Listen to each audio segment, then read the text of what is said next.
Bien, chicos, con todos ustedes, muy buenos días. Buenos días, profesor. Muy buen Buenos día. días, profe. Buenos días, profe. Bueno, sí, profesor. Buenos días, chicos. A ver, en el caso de la distribución la ubicamos dentro del proceso económico. Un proceso económico que tiene 5 fases o etapas: la producción, circulación, distribución, que es lo que vamos a ver hoy día, consumo e inversión. Esas son las 5 fases del proceso. Cuando se llega a la distribución, lo que se observa es que ahí va a funcionar el llamado reparto de la riqueza, es decir, la asignación económica. Por ejemplo, en esta fase el trabajador cobra su salario, ¿no?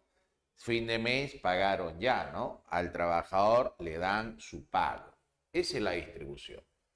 Entonces podríamos poner acá que en la distribución lo que se va a dar es el reparto de la riqueza.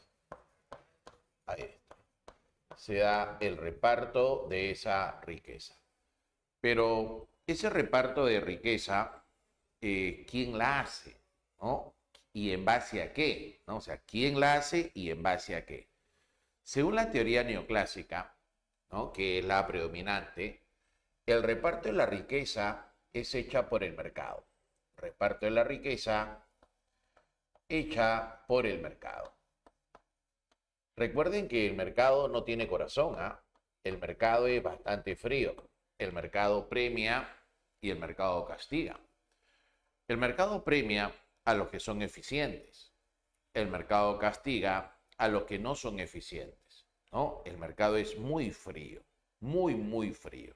Recuerda eso siempre. Cuando el mercado hace ese reparto de la riqueza, lo hace según el criterio de eficiencia, o sea, lo hace según la productividad, ¿no? Lo hace según la productividad marginal. Por lo tanto, te está diciendo, si lo que te corresponde a ti en pago es alto, significa que la productividad marginal que tienes es alta.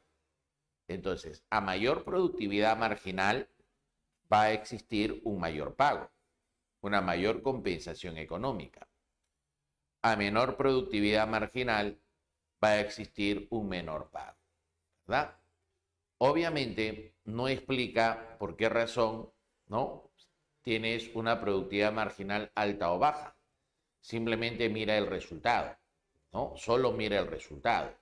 No ve las condiciones que hacen que la productividad marginal sea alta o baja. Eso también hay que tener claro, ¿no? Por ejemplo, podríamos tener a un pescador muy hábil, muy conocedor, muy diestro, pero si este pescador lo ponemos en un mar que está depredado, si ese mar está depredado, obviamente el resultado que va a obtener es poco. Pero estamos hablando de un pescador muy bueno, de un pescador muy eficiente, pero el resultado que está obteniendo es bajísimo.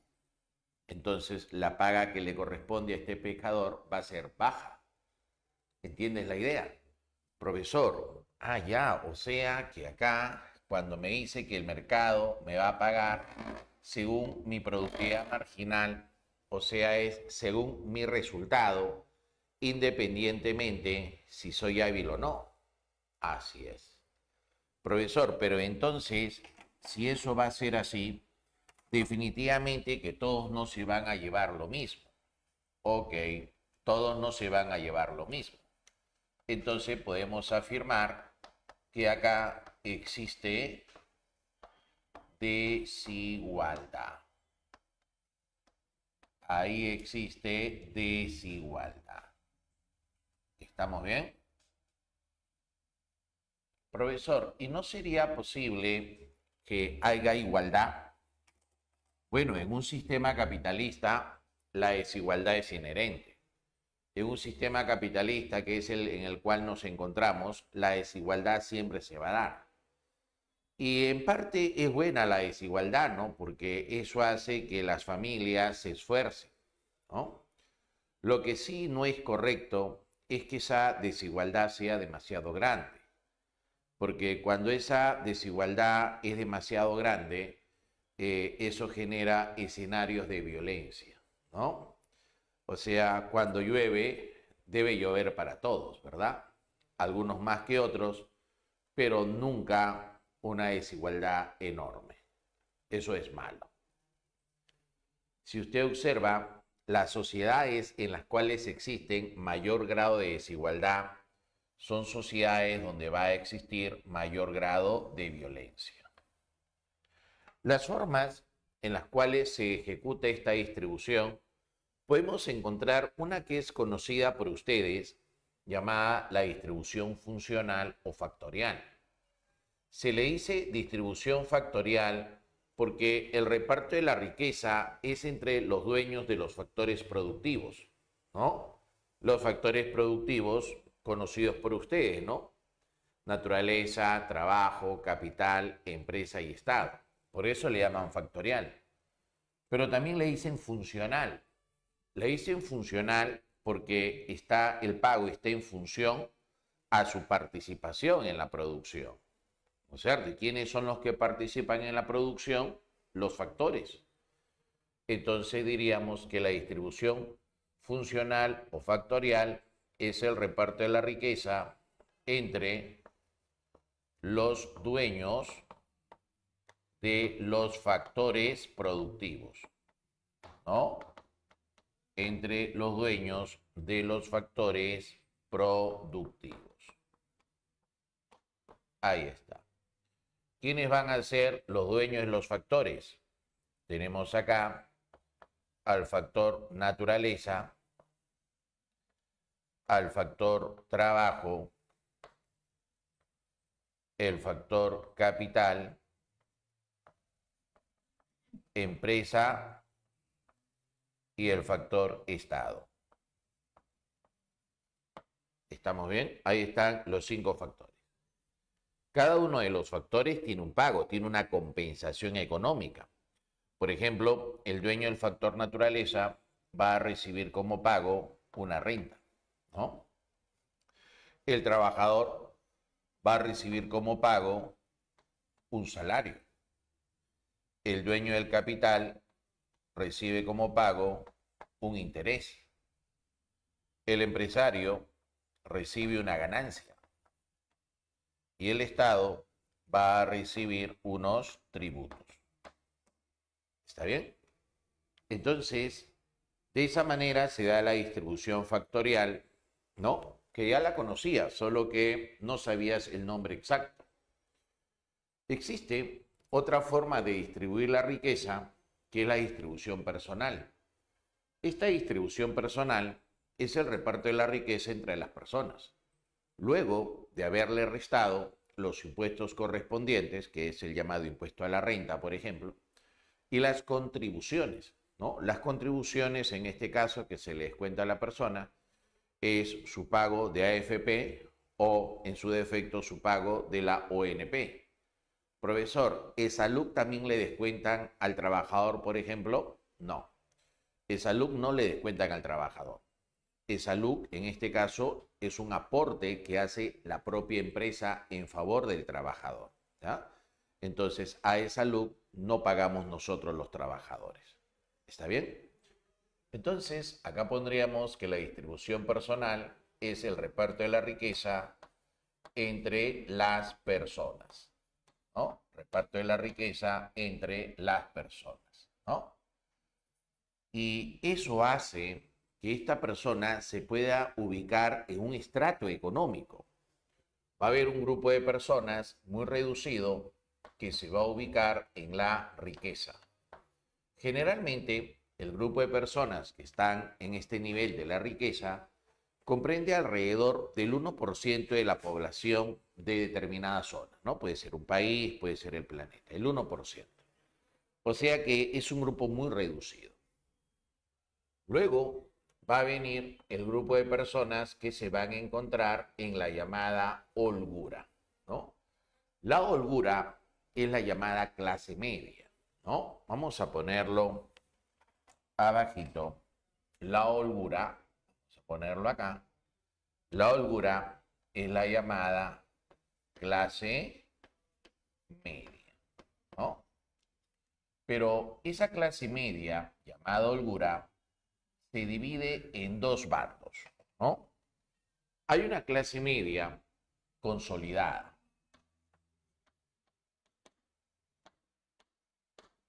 Esa clase media consolidada es aquella clase donde tienes, pues, por ejemplo, papá y mamá profesionales, cada uno con su trabajo. Entonces hay dos fuentes de ingreso, ¿verdad? El ingreso de papá, el ingreso de mamá. Y no solamente tienen o laboran en una determinada empresa en el día. Muchas veces estos señores son catedráticos, son asesores, son consultores, tienen acciones en diferentes empresas, son comentaristas, analistas políticos en diarios, revistas científicas. Entonces, mira, ve, tiene como si estuviera sujeto con diferentes cuerdas, ¿no? Se corta una cuerda y la persona sigue ahí en la clase media, que va a ser muy diferente a la clase media vulnerable. La clase media vulnerable tiene solo una fuente de ingreso. Entonces, en cualquier momento, ellos caen, ¿no? Por ejemplo, cuando se dio el COVID, ¿no? La gente dejó de trabajar. Entonces, mucha población que estaba en la clase media vulnerable cayó. ¿A dónde cayó, profesor? Cayó a la pobreza. Por eso que en épocas del COVID, la pobreza, no solamente en el Perú, sino a nivel mundial, se incrementó. Se incrementó porque la clase media vulnerable cayó. La pobreza se considera a aquellas personas o familias que no pueden cubrir la canasta básica de consumo. Si no pueden cubrir la canasta básica de consumo, son pobres. Más abajo de la pobreza está la miseria. La miseria también se puede llamar pobreza extrema. Vamos a ponerlo acá al costado. La miseria también puede ser llamado pobreza extrema. ¿Ya? Pobreza extrema. ¿Cómo identificamos a las personas que están en la miseria o pobreza extrema? Son personas que no pueden cubrir la canasta alimentaria. Ojo, una cosa es la canasta básica de consumo y otra cosa es la canasta alimentaria, ¿no? La canasta alimentaria es más pequeña, solamente comprende alimentos. Entonces, las personas que se encuentran en la miseria tienen problemas para alimentarse. Y al tener problemas para alimentarse, muchas de estas personas atraviesan situaciones de desnutrición, lo cual es bastante grave cuando son niños menores de 5 años. Un niño menor de 5 años que está en situación de desnutrición es muy grave. En el caso del Perú, según los estudios que se ha hecho, el 20% de los niños peruanos menores de 5 años de edad están en situación de desnutrición, lo cual, imagínate, si están desnutridos, ¿qué pasa con su cerebro? Ya no se desarrolla. Más adelante, por más que quieras educarlos, no va a pasar nada con ellos. Y eso es muy triste, ¿no? Nosotros como sociedad debemos preocuparnos por los niños peruanos, por todos los niños, porque todos los niños deben crecer y tener la oportunidad de poder desarrollarse. Si los están desnutridos, le estamos privando esa posibilidad que ellos tengan en el futuro de poder desarrollarse. Es gravísimo si te das cuenta de esa parte. Profesor, entonces ya está, ¿no? Lo que le toca a la persona le va a permitir ubicarse en alguna de estas posiciones. Me interesa desarrollar la pobreza. La pobreza, en términos económicos, claro está, puede ser pobreza monetaria, pobreza estructural y la pobreza crónica. Se considera a una persona o familia que es pobre monetario, ¿no? Cuando está debajo de la línea de pobreza. Está debajo de la línea de pobreza. ¿Estamos bien? Debajo de la línea de pobreza. ¿Y en cuánto está la línea de pobreza? La línea de pobreza está en 446 soles mensuales por persona. ¿Ya? 446 soles mensuales por persona. ¿Está bien? Podemos tener, obviamente, nosotros observaciones respecto a ese monto, ¿no? Creo yo que la mayoría considera que 446 soles, pues, es poquísimo, poquísimo. Pero eso ya sería una apreciación subjetiva, es subjetiva. Lo concreto es que el Estado ha dicho que es 446. Se toma a una familia promedio. Vamos a poner acá. La familia promedio. La familia promedio es una familia de 4 personas. Entonces, si la familia promedio es de 4 personas, lo que tenemos que hacer es multiplicar 446 por 4. ¿No? A ver, vamos a multiplicar. Si ustedes me ayudan con su calculadora y me dan el dato.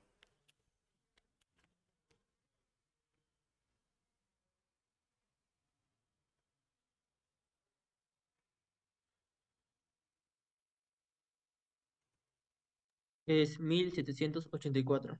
Excelente, doctor. Muchas gracias. 1784, ¿verdad?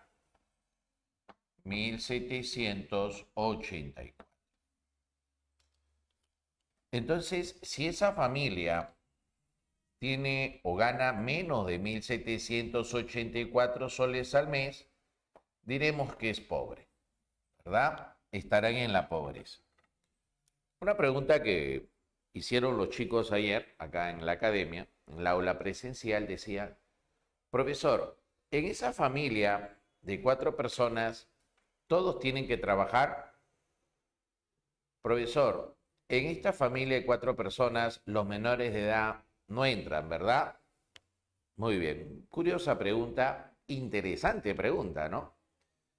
En este caso, cuando pongo 4 personas, no interesa la edad. Pueden ser bebitos, pueden ser personas muy viejitas, no interesa la edad. Persona es persona, ¿verdad? Uno se convierte en persona desde el momento que nace hasta el momento que muere, ¿cierto? Entonces, pueden ser de repente 2 niños y 2 adultos, un adulto, 2 niños, pueden ser 4 adultos. Profesor, y si son 4 niños, ahí viene un problema. Ahí viene un problema. Porque si son 4 niños, o sea, sigue siendo una familia, obviamente, sigue siendo una familia. Pero el problema es que si son 4 niños, no tienen fuente de ingreso. Entonces, diremos pues que esos niños que de repente quedaron huérfanos, ¿no? Han quedado desamparados y están ya no solamente en pobreza, sino pobreza extrema, porque no hay fuente generadora de ingreso. ¿Estamos bien? Entonces, acá, por ejemplo, puede ser papá, mamá y 2 hijos, y de repente solo el papá trabaja. Entonces tendríamos una fuente de ingreso. O de repente trabaja papá, mamá, entonces tendrían 2 fuentes de ingreso. O de repente trabaja papá, mamá y el hijo mayor, 3 fuentes de ingreso. ¿Entienden la figura? Entonces, la familia tiene que tener una fuente de ingreso, que puede ser generada por 1, 2, 3 o las 4 personas. Pero esos ingresos que tenga la familia tienen que pasar este monto. Si no pasa este monto, entonces esta familia está en pobreza monetaria. ¿Está bien? Profesor, y si son 4 niños que están desamparados, entonces son 4 niños, son 4 personas, pero el problema es que no tiene fuente de ingreso. Y al no tener fuente de ingreso, definitivamente estará debajo de esto, ¿verdad? ¿Entendieron la figura? Profe, ¿y qué pasaría si yo soy solo? no tengo perro que me ladre. Y gano el mínimo legal, que es 1025 soles. Muy bien, si usted gana 1025 soles y es solamente uno, pregunto, si es solo uno, ¿cuánto necesita? 446, ¿verdad? Y usted gana 1025. Entonces estaría arriba de los 446 soles, ¿verdad? Entonces usted no sería pobre, usted sería clase media, usted sería pudiente, ¿cierto? Usted podría ser víctima de secuestro, ¿no? Según lo que el Estado dice, ¿no? Porque el gobierno dice que esos montos son suficientes, ¿no? Ellos dicen que es suficiente. No sé, yo creo que esto no alcanza, ¿no? Pero la línea está establecida ahí. La otra pobreza es la llamada pobreza de corte estructural. Se dice que tiene pobreza estructural cuando tiene alguna necesidad básica insatisfecha. Entonces, si encontramos que esta persona o familia tiene alguna necesidad básica insatisfecha, lo vamos a ubicar dentro de la pobreza estructural. ¿Cuál podría ser una necesidad básica insatisfecha? Podría ser, por ejemplo, que en su vivienda,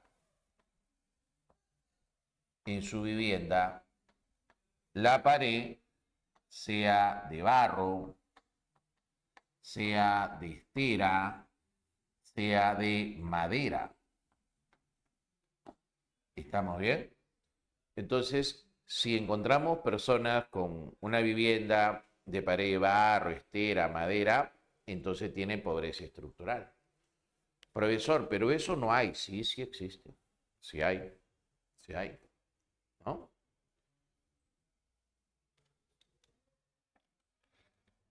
También podríamos decir otra característica que por habitación duermen 3 o más personas. Si hablamos que duermen 3 o más personas, significa que están hacinados, ¿no? Significa que acá existe un hacinamiento, ¿no? Y ese hacinamiento lo conlleva a pobreza estructural. Otra es que no tiene conexión, ¿no? Conexión de luz, agua o desagüe. Lo ubica también en pobreza estructural. También ponen al jefe de familia. Si el jefe de familia tiene educación primaria o solo educación primaria, solo educación primaria. Ustedes han visto que el Estado da beca 18. ¿Y quiénes califican para la beca 18? Aquellos que están en situación de pobreza, ¿verdad? Entonces, hay personas que no tienen pobreza monetaria, pero sí tienen pobreza estructural. Por ejemplo, el papá trabaja y el ingreso que gana el papá para su familia supera el monto establecido. Entonces no es pobre monetario, pero ellos viven en la casa de los abuelos. Al vivir en la casa de los abuelos, no es su casa, es la casa de los abuelos. Y los abuelos le dan de repente 2 cuartos en el tercer piso, ¿no? Y ellos ponen su cuarto, 2 cuartos, digamos, de triple A, lo arman. Entonces, estas personas, su pared de madera, ¿no es cierto? Pobre estructural. Duermen 3 por cuarto, pobre estructural. Entonces, estas personas sí calificarían a beca 18, porque tienen esa pobreza de corte estructural. O sea, profe, también podría darse el caso que las personas no tengan pobreza estructural, pero tengan pobreza monetaria también. Por ejemplo, a veces hay personas que reciben la herencia de la casa de los padres que fallecieron. Y entonces tienen casa, material noble, conexión agua, luz, desagüe, etc. Pero los ingresos que recibe ese jefe de familia están por debajo de lo requerido. Entonces no tienen pobreza estructural, pero sí tienen pobreza monetaria. ¿Te das cuenta? Como también va a haber otras personas que tienen las dos pobrezas, que tienen pobreza monetaria y pobreza estructural. Cuando tienen las dos pobrezas, pasa a llamarse la pobreza crónica. La pobreza crónica va a comprender a aquella persona o grupo de personas que tenga monetaria, pobreza monetaria, pero de forma adicional tenga pobreza estructural.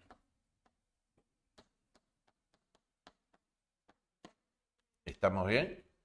Tenga pobreza monetaria y a la vez tenga pobreza estructural. Simple, ¿no?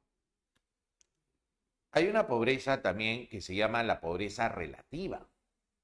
La pobreza relativa es una pobreza que resulta de hacer comparaciones, ¿no? Por ejemplo, en una zona determinada, todos ganan más de 50.000 soles mensuales, ¿no? De 50.000 hacia arriba. Y una persona gana 18.000 soles. Entonces, esta persona que gana 18.000 soles, comparado con el resto de las personas, es pobre. Pero es un pobre relativo, ¿verdad? Es un pobre relativo. ¿Esta persona podrá ser considerado un pobre monetario? No. Pero sí es un pobre relativo por comparación con el resto de su grupo humano. En el punto 4 están los indicadores de desigualdad. Entonces, estos indicadores de desigualdad nos van a mostrar cuánta desigualdad existe en el reparto de la riqueza. Uno de ellos es la llamada curva de Lorenz. En la curva de Lorenz vamos a poner acá, en el eje de las abscisas, a la población. Y en el eje de las ordenadas, al ingreso que se tiene que repartir. ¿Está bien?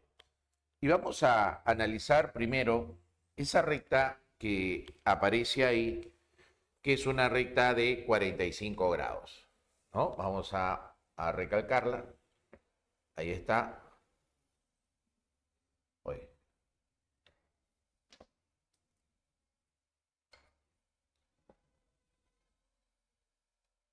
Es la recta de 45 grados. A ver, analicemos esta recta. Esta recta es creciente. Una recta creciente es una recta que va de manera ascendente, de esta manera. Ahí está, creciente. Al ser una recta creciente, va a involucrar que las variables que aparecen en los ejes, en este caso población e ingresos, sea una relación directa. Una relación directa involucra que tienen el mismo sentido, que tienen la misma dirección. Entonces, si hay más población, habrá más ingresos, ¿cierto? O sea, sube la población, sube el ingreso. Baja la población, baja el ingreso. Eso es una relación directa, mismo sentido. Pero al ser de 45 grados, involucra que estas dos variables se van a mover en la misma proporción. Si, por ejemplo, la población cambia en 50%, los ingresos también cambiarán en 50%. Si la población cambia en 10%, los ingresos cambiarán también en 10%. Eso es lo que te dice siempre una recta de 45 grados.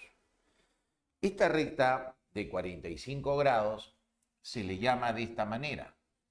se le llama la recta de equidistribución. O si gustas, también se le puede llamar de esta otra manera, la recta de plena igualdad, ¿no? Equidistribución y la otra es de plena igualdad. ¿De acuerdo? Bien. ¿Qué pasaría si ponemos una curva que está debajo de la de 45? Cuando tú veas una curva que está debajo de la recta de 45, siempre esta variable que aparece en la abscisa va a variar más de lo que cambia en este caso el ingreso. Por ejemplo, si la población cambia en 10%, el ingreso tendría que cambiar en menos de 10%. Si la población cambia en 50%, el ingreso tendría que cambiar en menos del 50%. ¿Ok? Pero si la curva apareciera en la parte superior de la línea de 45, el que va a cambiar más sería el ingreso. Si, por ejemplo, la población cambia en 10%, el ingreso tendría que cambiar en un monto mayor al 10%. Si la población cambia en un 50%, el ingreso tendría que cambiar en más del 50%. ¿Se dieron cuenta? Muy bien. Entonces, veamos primero a la de plena igualdad. Acá está el origen, el punto cero. Conforme me vaya a la derecha, habrá población con mayores niveles de ingresos. Población con mayores niveles de ingreso, población con menores niveles de ingreso. Derecha, más población con ingresos, población más pobre.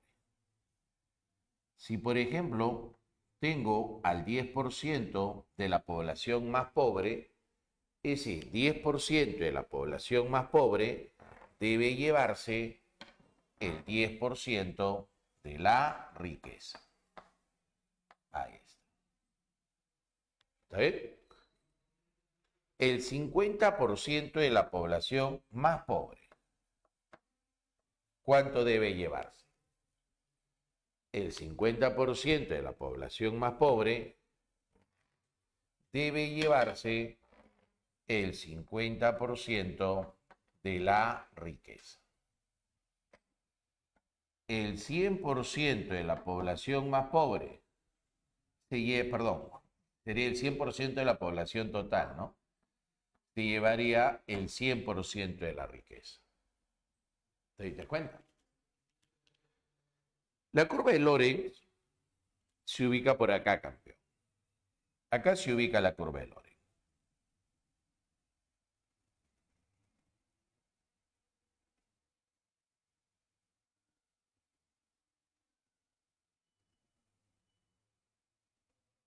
Ahí está.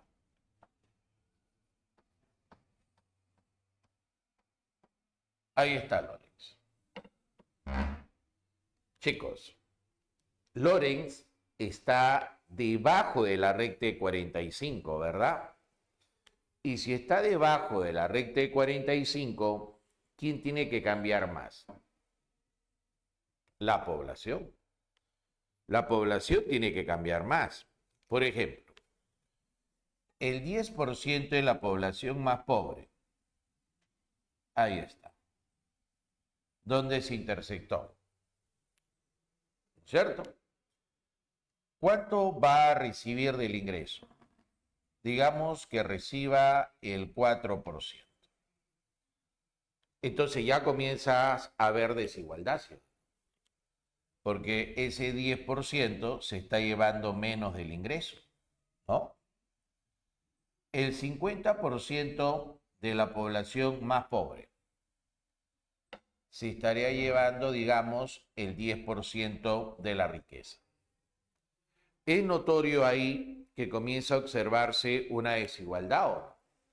Sí es notorio, ¿verdad? Miren esta letra A. Esta área que se va a formar. Esa área A se llama el área de desigualdad. Así se llama. O sea que esa área de desigualdad es el área que se forma entre la curva de Lorentz y la recta de equidistribución. Si pongo acá esta otra área, el área B, miren aquí, el área B,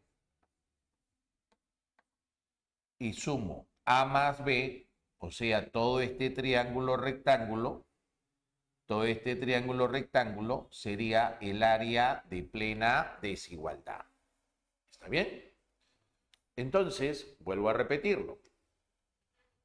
El área A solito, que es el área que se forma entre la recta de plena igualdad y la curva de Lorentz, se llama área de desigualdad. Y todo el triángulo, o sea, A más B, ya, todo el triángulo A más B, sería el área de plena desigualdad, ¿no? Área de plena desigualdad.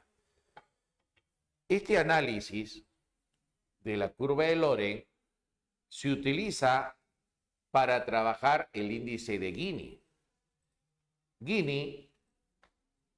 Gini trabaja dividiendo el área de desigualdad entre el área plena de desigualdad. Pongamos acá su nombre. Ponemos esa letra A y decimos área de desigualdad. Ahí está. Área de desigualdad. Y ponemos el A más B. A más B. Esa sería el área de plena desigualdad. Al tener esa división, al tener una división se interpreta así. ¿Cuánto es el A de este total? Es decir, ¿cuánta desigualdad tienes en relación a la desigualdad total? ¿Te das cuenta? ¿Cuánta desigualdad tienes en relación a la desigualdad total? Por ejemplo, si el Gini saldría 0.3, si el Gini es 0.3, lo que te está diciendo, la desigualdad que tienes es el 30% de la desigualdad total. Si el Gini sale 0.8, te está diciendo, la desigualdad que tienes es el 80% de la desigualdad total. Profesor, ¿y qué tal si me dicen que el Gini es igual a la unidad? Si ese Gini saliera igual a 1, si ese Gini saliera igual a 1, ¿sabes cómo se va a llamar? Si ese Gini nos sale 1, a eso se le llama de esta manera. Se le llama la plena desigualdad. Si por O, B estuvieras en un país con un Gini 1, vete de ese país. Porque ese país con tanta desigualdad va a haber un grado de violencia, pero increíble, ¿no? Para que salga 1, estas dos áreas tienen que ser iguales. Profesor, ¿y cómo sería eso? ¿Cómo sería que esas dos áreas sean iguales? A ver, vamos a ver.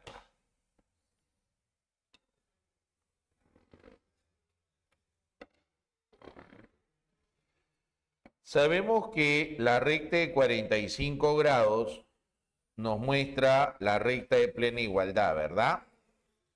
O sea, esa recta de 45 grados sería la recta de equidistribución. ¿Dónde tendría que estar ubicado la curva de Lorentz para proceder a que el Gini me salga 1? La curva de Lorentz tendría que estar ubicada exactamente en los catetos, ¿no? Tendría que estar ubicado exactamente en los catetos, acá. Vamos a ponerla un poquito más gruesita la curvita para que la puedas visualizar, ¿ya? Entonces, esa curva de Lorentz tendría que estar ubicada exactamente en los catetos, ahí. Entonces, esta curvita sería el Lorentz. ¿Estamos bien? Por lo tanto, ya se generó la igualdad, ¿sí? ¿Por qué? Porque el área de desigualdad se forma entre la recta de equidistribución y la curva de Lorentz. Entonces, esta área de desigualdad sería exactamente igual al área plena de desigualdad. Por eso que al dividirlo resultaría la unidad. ¿Estamos bien? Profesor, ¿y esto puede venir en un examen de admisión? La respuesta, muchachos, es que ya vino. A algunos de ustedes que son, le gusta revisar preguntas de exámenes de admisión, ¿no? Por ejemplo, en esta página Alberto Cruz hay una colección de los exámenes de admisión pasados. Usted revíselos y va a encontrar, ¿no?, preguntas relacionadas a cómo es la gráfica cuando el Gini es 1. ¿Está bien? Bien. Tómenle su potazo, por favor.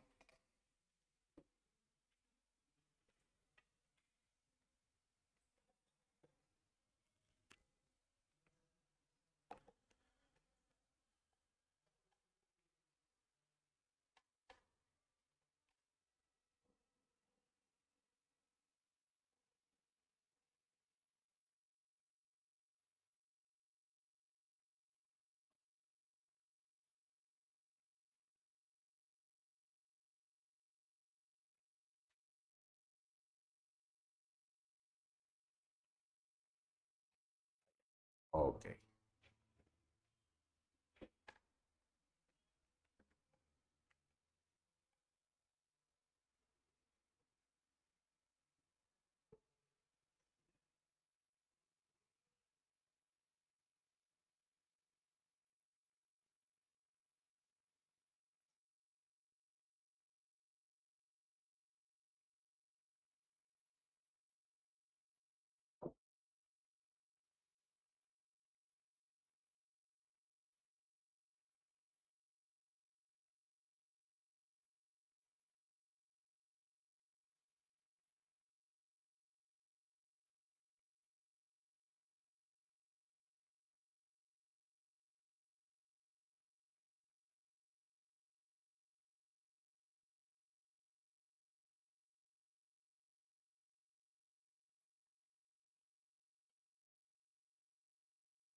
A ver, acá en la pregunta 1 de su material, ¿no?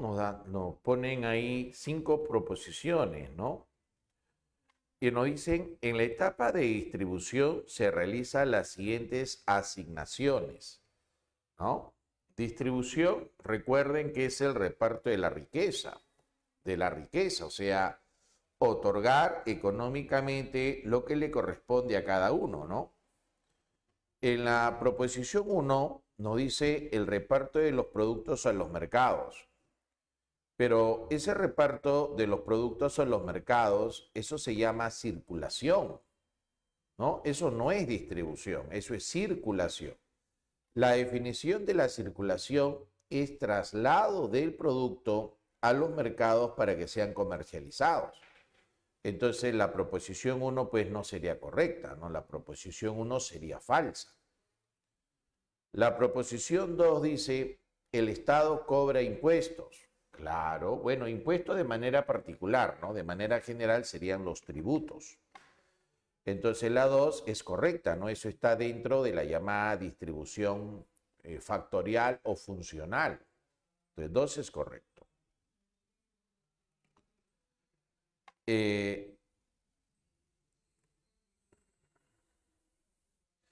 Se obtienen beneficios. Bueno, las empresas, ¿no? Las empresas cobran beneficios, ganancias, utilidades. Eso es correcto. 2, 3, ¿no? La 4 dice, el Estado otorga subsidios. Si bien es cierto, el Estado otorga subsidios, pero eso no sería la distribución. Eso sería la llamada redistribución. La redistribución lo hace el Estado con la intención de reducir la desigualdad. Entonces, en esa función de reducir la desigualdad, el Estado le cobra más impuestos a los que más ganan y lo trasladan en forma de ayuda social a los que menos ganan. Ahí estarían los subsidios. Entonces, la 4 no es distribución. Falso sería la 4. 5. Pagar salarios a los trabajadores. Eso sí es distribución funcional, ¿verdad? O sea, lo que la 2, la 3 y la 5, la respuesta sería Ecuador, ¿verdad? Eso es pura distribución factorial, ¿no? Pura distribución factorial, ¿no? Entonces, 1, clave Ecuador. ¿Está bien?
Bien, chicos. A ver, vayamos a continuar, muchachos. ¿Hasta ahí hay alguna duda? ¿Cuántos chicos están? Ninguna. Ah, ya, dime. Todo está claro, profe. Ah, ya, todo está claro. Todo claro, profesor. Perfecto, campeón. Se agradece la respuesta. A ver, tenemos acá, ¿qué pasaría si el Gini resulta siendo 0? Si el Gini resulta siendo 0, nosotros vamos a decir que se daría la plena igualdad. Obviamente, en un sistema capitalista, pues eso no es real, ¿no? Porque en un sistema capitalista siempre va a tener que primar la desigualdad. El capitalismo es así, ¿no? Así que un Gini 0, ¿cómo sería? A ver, un Gini 0 implicaría que todos se llevan lo mismo, ¿verdad? Bien. Entonces, veamos por acá. Ahí está la población. Por acá están los ingresos, ¿no? Esta recta de 45, ¿sabéis que se llama la recta de equidistribución, también conocido como plena igualdad? Entonces, para que el Gini salga a 0, la curva de Lorentz tendría que estar ubicado exactamente en la recta. Ahí. Exactamente en la recta. Ahí tendría que estar ubicado. ¿Estamos bien? Profesor, qué interesante. Entonces es ahí donde tendría que estar ubicado la curva de Lorentz. ¿Sí? Y si el Gini nos sale mayor a 0, pero menor a 1, ¿dónde tendría que estar ubicado la curva de Lorentz? A ver, vamos a ponerlo por acá. Ahí está la recta de equidistribución. Vamos a poner, si es mayor a 0 y menor a 1, la curva de Lorentz tendría que estar ubicada más o menos por acá.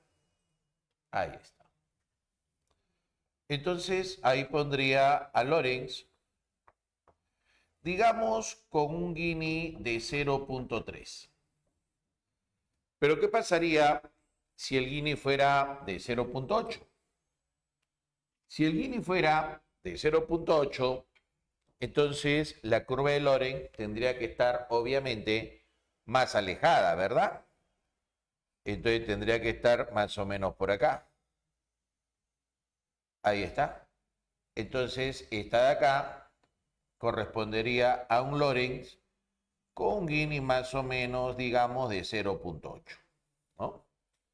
Entonces, un Gini más alto me indica más desigualdad. Y para que exista más desigualdad, pues la curva de Lorentz tiene que estar más alejada. Profesor Aníbal, tengo una duda. ¿Y qué pasaría si la curva de Lorentz se ubicara arriba? A ver, vamos a verlo en borrador. Si, por ejemplo, acá está la recta de plena igualdad, ¿no? Acá están los ingresos y por acá está la población. Y ponemos la curva de Lorentz por arriba, por acá.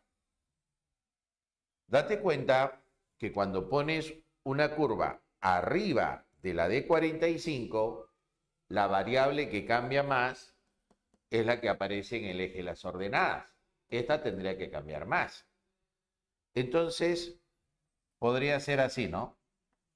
El 10% de las personas más pobres se estarían llevando el 70% de los ingresos.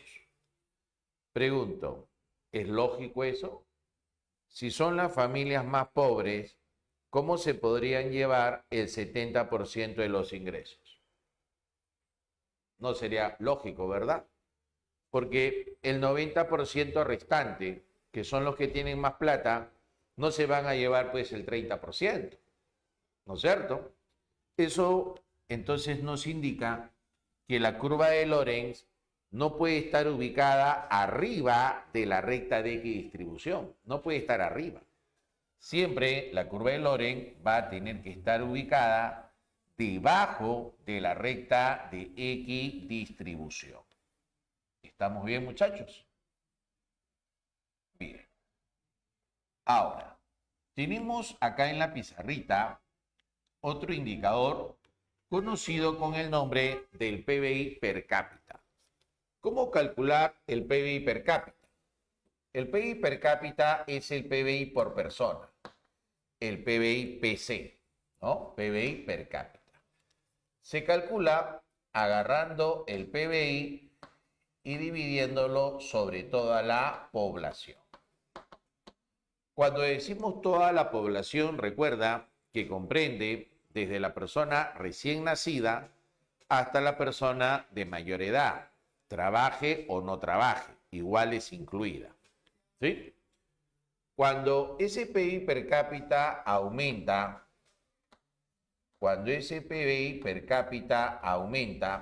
decimos que nuestra economía tiene un crecimiento económico. ¿Estamos bien? Tiene un crecimiento económico. Ah.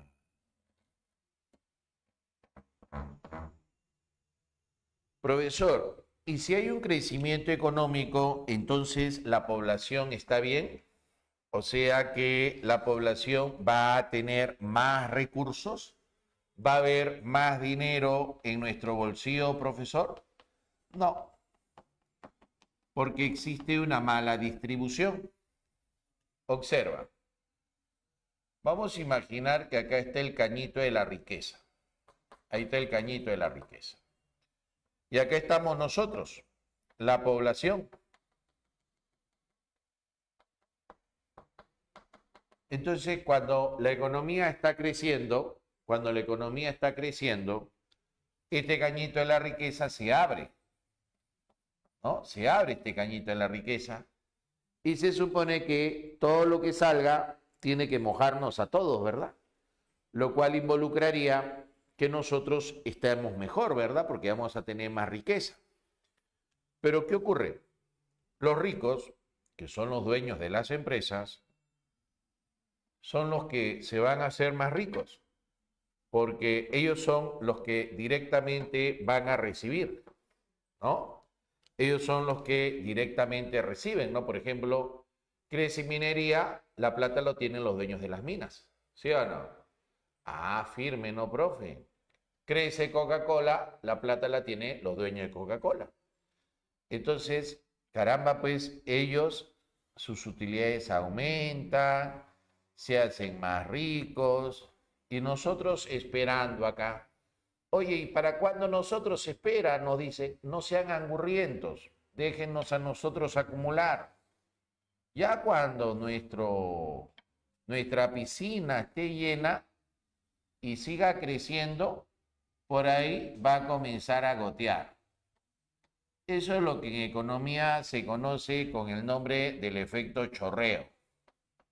Entonces recién ya la población va a poder gozar de algo. ¡Hala, profe! Entonces cuando la economía crece, eso no es una garantía pues que la cosa esté mejor para todos, ¿verdad? ¿No es cierto? No es que esté mejor para todos. ¿Estamos bien entonces, muchachos? Muy bien. En el caso del índice de desarrollo humano, el llamado IDH, ahí está el índice de desarrollo humano, IDH, mide las condiciones para que una persona se pueda desarrollar, ¿no? O sea, el IDH es como si fuera una tierra muy fértil, con buen clima, ¿no? Suministro de agua, abonito, donde tú pones una semillita y la semillita crece.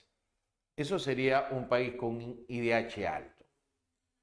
En cambio, un país con un IDH muy bajo significaría pues como una tierra ariasa, seca, ¿no? Mal clima, ¿no? Donde tú pones una semillita y lo más probable es que no crezca. Ah. Es importante el IDH, ¿verdad? Ese IDH se calcula como el índice de esperanza de vida, el índice del logro educativo y el índice de ingreso, todo eso dividido entre 3. ¿Está bien? Vamos a ponerlo acá. El índice de esperanza de vida.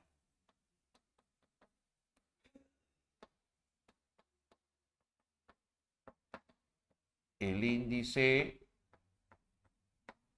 de logro educativo.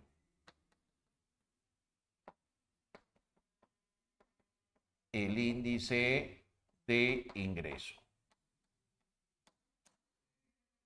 ¿Sabes cuál es el país que tiene el IDH más alto? Noruega. Noruega tiene un IDH más o menos de 0.95. O sea que Noruega ofrece unas condiciones adecuadas para que la persona se pueda desarrollar. De ahí sale, pues, de Noruega está este futbolista Haaland, ¿no? También hay un ajedrecista, Magnus, una eminencia, ¿no? Ha batido récord de récord, Magnus. Entonces, es muy importante que ese IDH sea alto. En el Perú, su IDH es medio alto, o sea, no es tan bueno, ¿no? O sea, si bien es cierto, es mejor que muchos, pero no es el ideal, pues, ¿no? Bien. En el caso del consumo, el consumo lo podemos entender como aquella fase donde se satisface la necesidad. Decimos que se satisface la necesidad porque en el consumo se hace uso de los llamados bienes y o servicios, ¿no? Podemos poner al consumo dentro de los ingresos.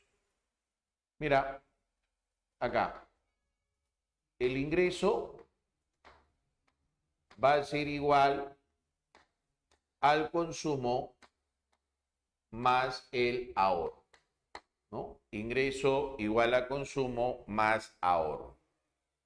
Pregunta, ¿sería correcto decir que entre el consumo y el ahorro hay una relación inversa?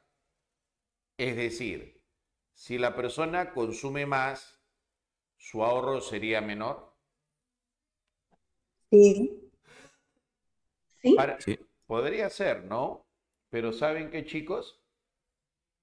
Para poder afirmar que entre el consumo y el ahorro existe una relación inversa, para poder afirmar eso, tiene que haber un condicionante. El condicionante que tiene que existir es que este ingreso se mantenga constante. Si ese ingreso se mantiene constante, entonces solo ahí se habría una relación inversa entre el consumo y el ahorro. ¿Está bien? Profesor, ¿y qué pasaría si el ingreso estuviera aumentando? Si el ingreso estuviera aumentando, entonces se podría dar el caso de que ambos aumenten o de que ambos bajen. ¿Te das cuenta? Sí, profesor. Entendido. Solo si el ingreso es constante, puedo afirmar la relación inversa entre el consumo y el ahorro. ¿De acuerdo, chicos? Engel. Conocida su ley, ¿ah? A ver. Engel dice, si aumenta el ingreso, entonces debe bajar la proporción de ese ingreso gastado en alimentos.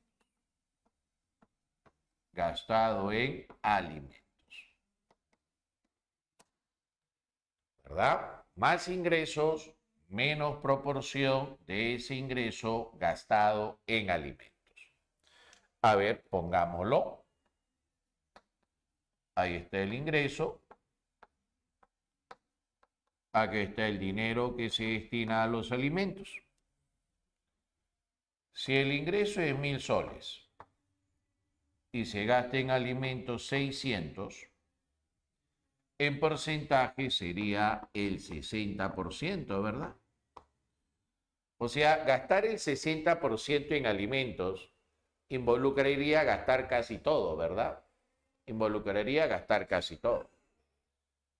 Siempre las personas de ingresos bajos, sus ingresos básicamente es para cubrir solo alimentos. Si la persona ganara 30.000 soles mensuales, imaginemos que en alimentos ahora va a gastar 6.000 soles. 6.000 soles de 30.000 es el 20%. ¿Cierto? Entonces, cuando decimos, esta persona destina una proporción baja a los alimentos. Si destina una proporción baja a los alimentos, significa que es una persona de ingresos altos. Pero si destina una proporción alta a los alimentos, significa que es de ingresos bajos. Ojo, que estos son alimentos en casa, no son alimentos que involucran pues salir a restaurantes. ¿Ok? No involucra eso. Otra forma de analizar esta ley de Engel es viéndolo de manera vertical, ¿no? ¿Qué ha pasado con los ingresos en términos monetarios? Han aumentado, ¿verdad? Pero esos ingresos se han multiplicado por 30, ¿sí o no? ¿Y qué ha pasado con el dinero destinado a los alimentos? Ha subido también, ¿verdad?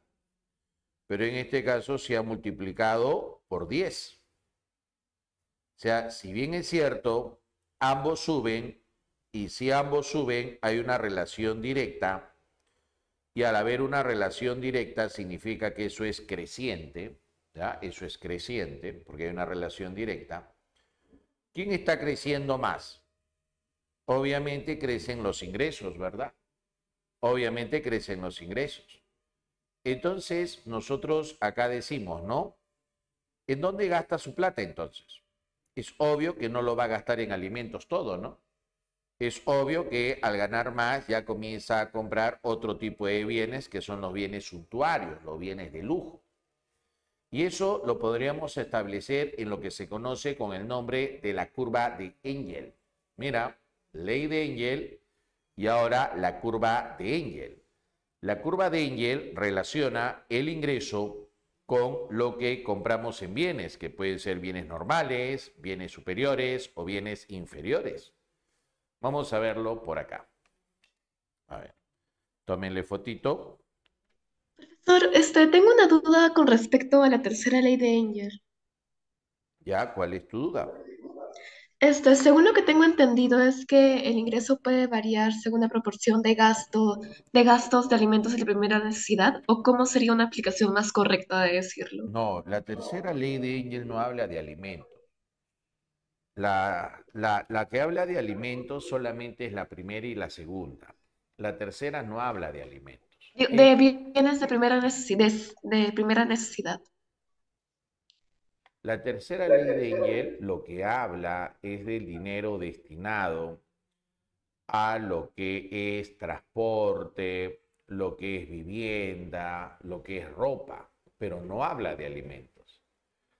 Y la cuarta ley de Engel lo que habla es el dinero que se destina a educación, a salud, ¿no? Pero mucho cuidado con eso, ¿ah? Eso es algo que aparece en el libro de la Presa Marcos. También aparece en el libro de Factacioli. Pero todas las tesis, todos los trabajos de investigación que hablan sobre la ley de Engel, solamente hablan sobre los alimentos. Y hoy en día esa ley trata de mostrarse de manera econométrica y todavía no hay algo claro establecido, ¿no? Entonces, ese material de de la Presa San Marcos, igual que el libro de Factacioli. Si alguno de ustedes tiene el libro de Factacioli, de economía, de repente lo tiene alguno de ustedes, ¿ah? Porque es un libro pues que estudiaba el abuelito, ¿no? El abuelito, o sea, que lo debe haber heredado tu papá seguramente si es que tiene el libro, y ahí lo debes ver tú, ¿no? Hay una edición de tapa color negra y hay otra edición de tapa color azul, ¿no? Entonces, si tienen, tómenle foto y compártanlo en su grupo, ahí está en el Factacioli. De ahí otro libro no habla de las 4 leyes de Engel, ¿ah? Pero bueno, les digo, ¿no? Las dos primeras son alimentos. La tercera dice que si sube tu ingreso, la proporción de tu ingreso se mantiene constante, gastado en alquileres, transporte, vestimenta, ¿no? Entonces no cambia la proporción del ingreso gastado en ese rubro, ¿no? Y cuando es educación, salud y ahorro, que es la 4 ley de Engel, dice que a medida que sube tu ingreso, también va a subir la proporción de ese dinero gastado en educación, salud y ahorro. ¿De acuerdo, chicos? Ok, profesor, muchas gracias.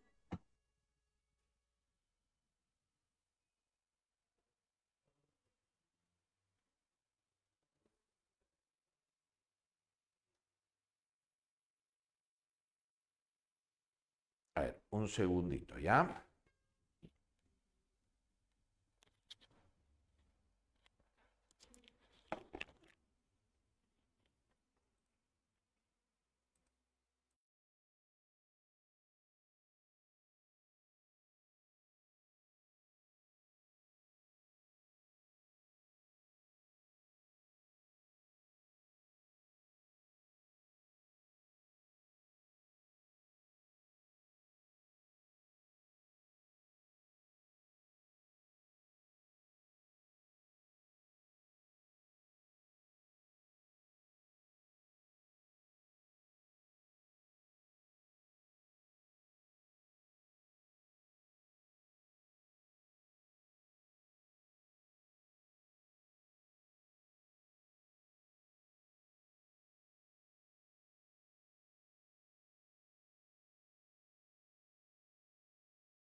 A ver, si ponemos acá a la llamada curva de Engel, la curva de Engel la vamos a utilizar para ver si el bien es normal, inferior o superior. Entonces le trazamos pues imaginariamente una línea de 45 grados. ¿Está bien? Imaginariamente. Si nosotros ponemos una línea debajo de la de 45, la que va a cambiar más es el bien, ¿verdad? ¿Cierto? Y si la ponemos arriba, la que va a cambiar más, ¿quién es? El ingreso, ¿verdad? A ver, deme un segundo, por favor.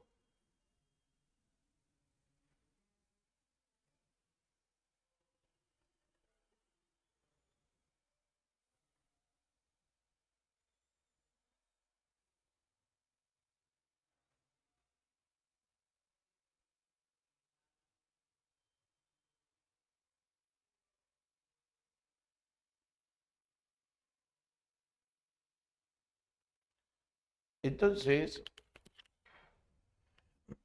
voy a poner una curvita de esta manera. Esa curvita estaría encima de la de 45, ¿verdad? La de 45 más o menos estaría por acá. Esta curvita está encima de la de 45, lo cual significa que el ingreso cambia más que el consumo de este bien. Aquí estarían los alimentos. Los alimentos estarían acá. Alimentos que es considerado un bien normal, ¿cierto? Mire, por ejemplo, acá. Vamos a poner que su ingreso sube, ¿no? Ingreso 1 y que su ingreso suba a ingreso 2. Entonces, mire cómo su consumo de alimentos cambió. Dese cuenta, mire todo lo que cambió los alimentos. Mire todo lo que cambió los ingresos. Si gusta, lo medimos más o menos así, utilizando esta reglita. Ahí está. Entonces, esto de acá es lo que cambió, varió los alimentos. Ahora compárenlo. ¿Quién cambió más? Los ingresos, ¿verdad? O sea, eso significa que si ganamos más, obviamente gastamos un poco más en alimentos, ¿sí? Pero el que va a cambiar más siempre es los ingresos. Los alimentos cambian poco, porque es obvio que toda la plata que tenemos no va a ir a alimentos. Vamos a tener que gastar en otras cosas, ¿verdad? Entonces la relación entre el ingreso y el consumo de alimentos es una relación directa o creciente. Pero, ¿cómo será la curva de Engel para bienes de lujo? Para bienes superiores. Ahí está. Ahí está el bien superior. Entonces, hagamos con esos mismos ingresos. Mire, ve todo lo que cambia, ¿no? En los bienes superiores, con este ingreso, intersecto a la curva en ese punto. Entonces tendría al bien superior ahí, ¿sí o no? Si mi ingreso sube a ingreso 2, entonces mi consumo del bien superior, mire todo lo que se incrementó. Definitivamente, el bien superior, mire todo lo que cambia. Mire, compárelo con el ingreso. ¿Sí o no? Entonces, cuando la persona gana más, va a gastar mucho más en bienes superiores, ¿no? Se va a comprar una ropa más cara, se va a comprar un mejor carro, ¿no es cierto? Entonces, ahí tiene a la curva de Engel para un bien superior y la curva de Engel para un bien normal, como es el caso de los alimentos. Y si le pidieran a usted la curva de Engel para un bien inferior, la curva de Engel tendría que ser decreciente, descendente. Tendría que ir hacia abajo. ¿Está bien? Perfecto. A ver. Vamos a poner acá a la llamada Teoría keynesiana sobre el consumo, ¿ya? Teoría keynesiana sobre el llamado consumo. En esta teoría keynesiana del consumo, vamos a establecer una ecuación en el consumo. Esta ecuación del consumo va a ser así, mira, ¿eh? El consumo va a ser igual al consumo autónomo más la propensión marginal a consumir multiplicada por el ingreso disponible. Ahí está.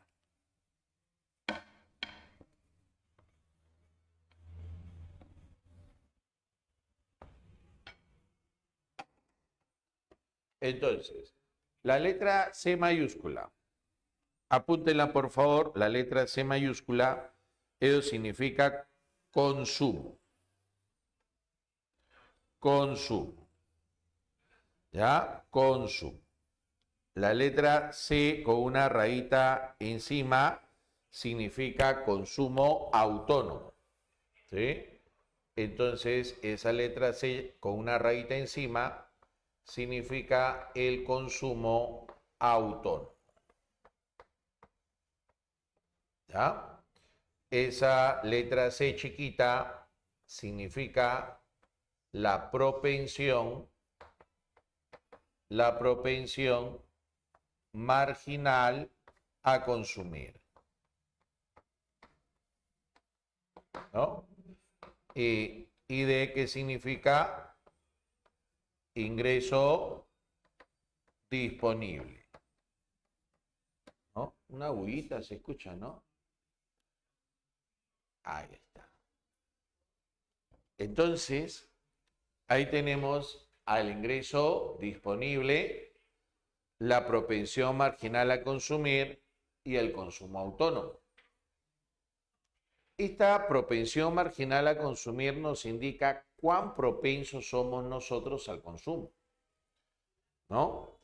Si sumamos la propensión marginal a consumir más la propensión marginal a ahorrar, eso nos va a arrojar un valor de 1. ¿Está bien? Si ponemos, por ejemplo, a un pobre, vamos a poner que gane 1000 soles al mes, y un rico, pongámosle 100.000 soles mensuales. Entonces, el pobre se consume, digamos, 990 soles. Por lo tanto, su propensión a consumir sería 0.99, ¿verdad? El rico, de esos 100.000, se consumirá 60.000 soles mensuales. Entonces, su propensión al consumo será 0.6. Pregunto, ¿quién tiene mayor propensión a consumir? El de menores ingresos, ¿verdad? ¿Por qué el de menores ingresos tiene mayor propensión a consumir? Porque gana poco. Y como gana poco, prácticamente todo su dinero, ¿hacia dónde se va? Hacia el consumo.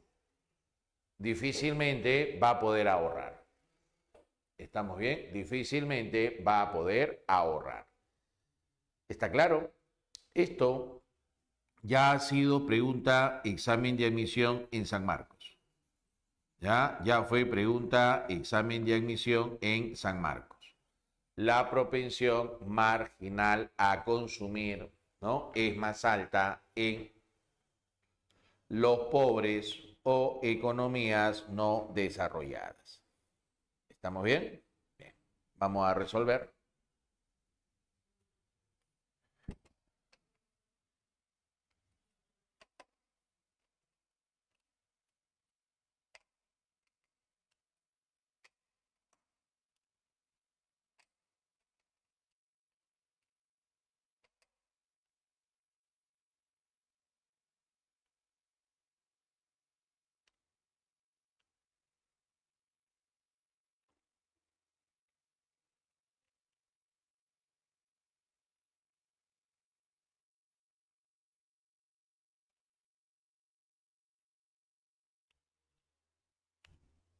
una lavadita de manos, ¿sí?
Si la curva de Engel admite casos como la inflación, en esos casos sería una excepción, dice, en caso de que la inflación sea muy alta.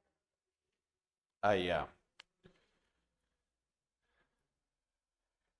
En el caso de los procesos inflacionarios, ¿no? La inflación es una subida del precio. Y si los precios suben, entonces el ingreso real bajaría. Entonces, si lo trabajamos con ingreso real, pues el ingreso si es que la persona pues recibe un aumento, su ingreso real no va a subir en esta magnitud, ¿sí o no? Y si la inflación es fuerte, entonces en vez de subir el ingreso va a bajar. ¿Te das cuenta? Y al bajar el ingreso, todo esto se reduce. ¿Sí? ¿Quedó clara esa parte, chicos? Entonces, si las inflaciones son muy altas, los ingresos se van a ir reduciendo. ¿Sí? Y si se reducen los ingresos, pues todo va en sentido contrario. Bien.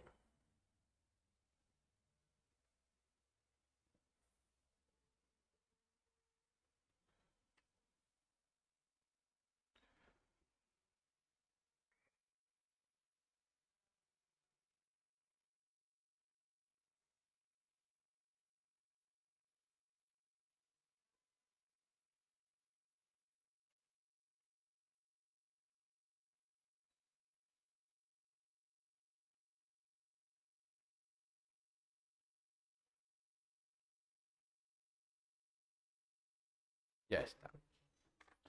Ya, entonces nosotros dimos la clave 1, la E, ¿verdad? La 2. La nueva clase emergente, según los estudios de Arellano Marketing, consideran que la mayor parte de la población pertenece a la clase media. Además, los estudios indican que esta tendencia está en los últimos años. Bueno, en los últimos años está disminuyendo, ¿no? Está disminuyendo. Entonces la clave sería la E. 3. La canasta básica de bienes y servicios corresponde a la línea de pobreza, en tanto que la canasta básica de alimentos define la línea de pobreza extrema, ¿no? La canasta básica de alimentos y canasta básica no es igual, ¿no? La canasta básica es para medir la pobreza, la canasta alimentaria es para medir la extrema pobreza o miseria. La empresa Cemento Sol y Aceros Arequipa fueron sancionados por, bueno, el que sanciona es Indecopi, ¿no? Y por acuerdo explícito de precios, ¿no? Allá, o sea, ahí hay una colusión. Entonces, si están coludiéndose, el que debe intervenir ahí pues es Indecopi, porque Indecopi ¿qué cosa defiende? La competencia. Y si hay acuerdo de precios, hay una colusión. Una colusión involucra que están yendo en contra de la competencia.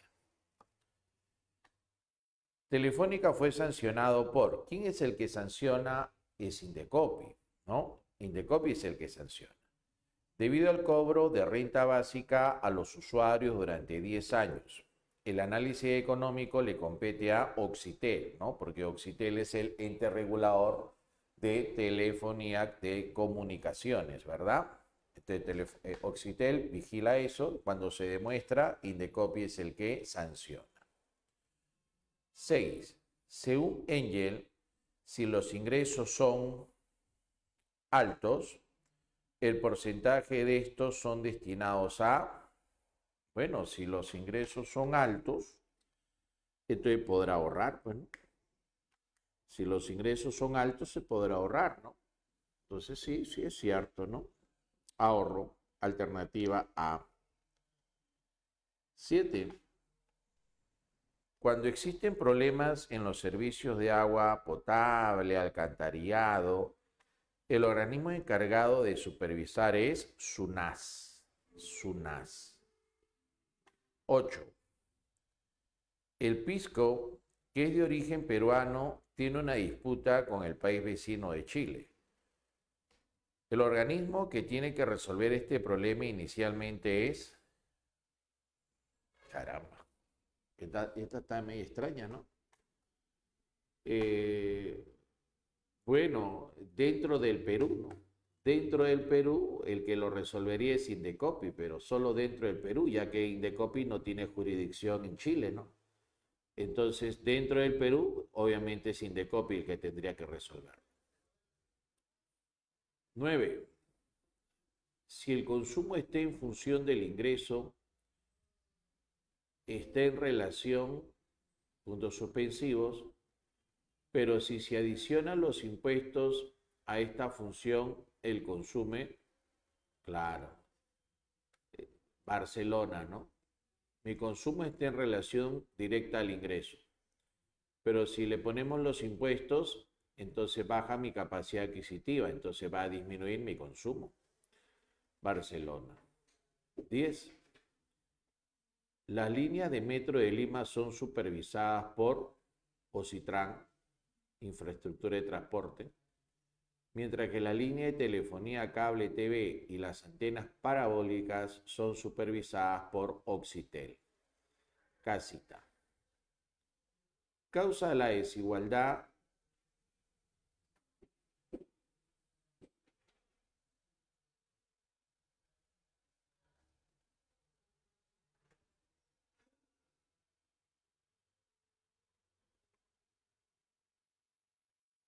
casita 1, 2 y 4. Y la 12, determinen la verdad o falsedad. Las consecuencias de una injusta distribución de la riqueza son desnutrición, verdadero. Terrorismo, no, pues eso va por ideologías, eso es falso. Huelgas, verdadero. Corrupción, ese es aspecto cultural, falso. Subdesarrollo, verdadero. Entonces, 12, clave, casita. ¿Ya? 12, clave, casita.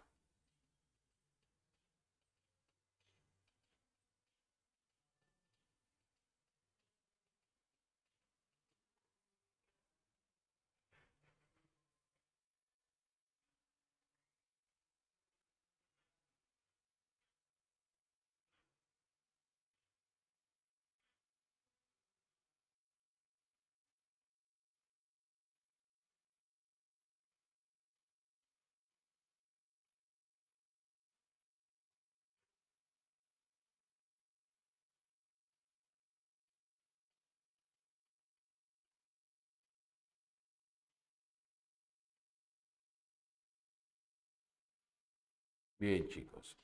Ahí nos quedamos, ¿ah? Gracias, profesor. Hasta luego, profesor. Hasta luego, profesor.